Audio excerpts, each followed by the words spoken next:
বাংলাদেশের সরকারি চাকরিতে সংরক্ষণ ব্যবস্থা প্রত্যাহারের দাবিতে উত্তাল হয়ে উঠেছেন পড়ুয়ারা। গতকাল পরিস্থিতি ছিল সবচেয়ে খারাপ। রাজধানী ঢাকায় সশস্ত্র পুলিশের সঙ্গে সংঘর্ষে জড়িয়ে পড়ে হাজার পড়ুয়া, লাঠি চালানো হয় ও পাথর ছোড়া হয়। এই সংঘর্ষে প্রাণ হারান ১৩ জন। গত এক সপ্তাহে প্রায় ১৯ জনের মৃত্যু হয়েছে, আহত বহু।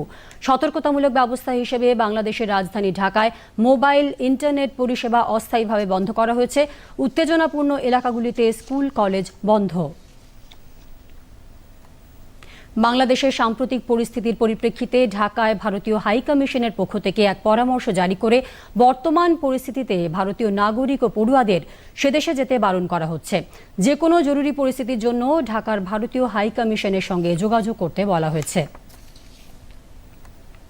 বাংলাদেশের পরিস্থিতি আজও উদ্বেগজনক। শুক্রবারের নামাজের পর বিপুল সংখ্যায় জমায়েতের ডাক দিয়েছে বিএনপি এবং জামাত।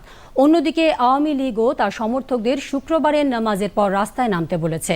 প্রসার ভারতীর সংবাদদাতা নওয়াল সাং পারমার আজ আমাদের কনসাল্টিং এডিটর প্রসেনজিৎ বক্সিকে খবর জানান।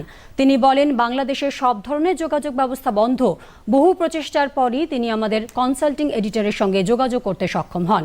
বিক্ষোভকারীরা আজ ও আগামীকাল বাংলাদেশ বন্ধের ডাক দিয়েছে। পশ্চিমবঙ্গ ছাড়াও জম্মু কাশ্মীর ও বিহারের বহু মেডিকেল পড়ুয়া বাংলাদেশে রয়েছেন। তাদের বাড়িতেই থাকা নির্দেশ ফের দেওয়া হয়েছে। তবে শ্রী পারমার জানান, যোগাযোগ ব্যবস্থা বন্ধের বিষয়টি তাদের জন্য চিন্তার কারণ হয়ে উঠেছে। বাংলাদেশ সরকার সংরক্ষণ নিয়ে রবিবারের নির্ধারিত শুনানি স্থগিত রাখার জন্য আবেদন জানিয়েছে।